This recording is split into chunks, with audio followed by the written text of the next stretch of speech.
Srisailam dam గేట్లు ఎత్తిండ్రని, నాగార్జున సాగర్ గేట్లు లేవట్టిండ్రని, Kadem project గేట్లు తీసిండ్రని, సింగూరు జూరాల అనుకుంటా ఎన్నో చెప్పుకుంటాం. ఆడికి పోయి చూడాలి, సెల్ఫీలు దిగాలని చాలా మంది కాయిష్ పడుతుంటారు.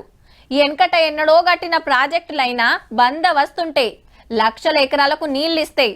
టెక్నాలజీ లేని కాలంలో అంత ముద్దుకు గడితే తెలంగాణ వచ్చినాక కట్టిన 1,00,000 కోట్ల ప్రాజెక్టు కథ ఎట్లున్నదో చూడుండ్రి జరా. మీరు మంచిగా నజర్ వేసిండ్రో లేదో మేడిగడ్డ మీద గులాబీ రాగం మారిందుల్లో.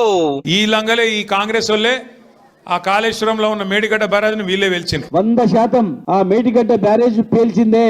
ఎట్లయితే మేడిగడ్డను బాంబు పెట్టి పేల్చిండ్రో ఇలా తనుగుల చెక్ డ్యామ్ ని కూడా బాంబు పెట్టి పేల్చిండ్రు. గదన్నట్టు ఏడ మీటింగ్ పెట్టినా ఏ మీటింగ్ పెట్టినా ఆఖరికి అసెంబ్లీలో కూడా ఇదే పాట, మేడిగడ్డను బాంబులు పెట్టి వేల్చిర్రు, మేడిగడ్డను బాంబులు పెట్టి వేల్చిండ్రు అని.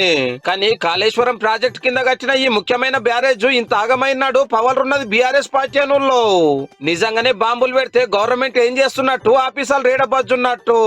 ఎంబటే ఎంక్వైరీ చేసి ఇంత దేర్ దిమాగ్ పని చేసిన ఎంబటే దొరకబట్టి కోదండం ఎక్కియాలి కదా మరి. ఇంకా గమ్మత్ ఏందంటే మేడిగడ్డ పిల్లలు దశని అనే మతలబ్ బయటికి రాకుండా బగ్గా కష్టపడ్డారు, ప్రతిపక్ష లీడర్ పోయి చూడకుండా కట్టడి చేసిండ్రు. ఏహే అంత మంచిగానే ఉన్నది, కావాలనే బద్నాం చేసిరని ఈడేం కాలేదని వీళ్ళ సర్టిఫికేట్ ఇచ్చుకున్నారు. మేడిగడ్డ పోతాము, బూరుగడ్డ పోతాం, బొందలగడ్డ పోతాం, ఏ తోకమంటున్నది మేడిగడ్డ కాడ ఏం బిక్తాం. మేడిగడ్డ కాడ పోయి 2 స్లాబులు అతికే కాడ చిన్న పర్రి ఉంటది. ఒక చిన్న సంఘటనను పట్టుకొని మేడిగడ్డలో జరిగితే దాన్ని భూతద్దంలో చూపెట్టి సర్కార్ మారినాక అసలు ఎందుకు ఇట్లా అయిందని నజరేస్తే ఎంత బందోబస్తు కట్టిరో భాగవతం అంతా బయటపడ్డది.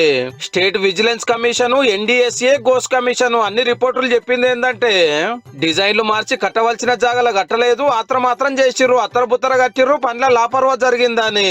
ఈ రిపోర్టు మీద అసెంబ్లీలో జోరుగా చర్చ నడిచినాక కేసును సిబిఐకి ఒప్పచెప్పింది గవర్నమెంట్.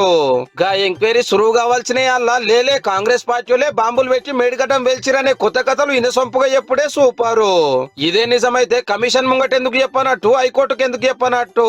ఇంకా నయం అగో పేల్చిండ్రు అనుకుంటా ఏ వీడియోలు తయారు చేసి తిప్పుతలేరు. మీ హయాంలో 2023లో మేడిగడ్డ కుంగింది, పేలుతుంది. కుంగడం అంటే కింద భూమిలో పునాదులు బాలైనప్పుడు కుంగుతుంది.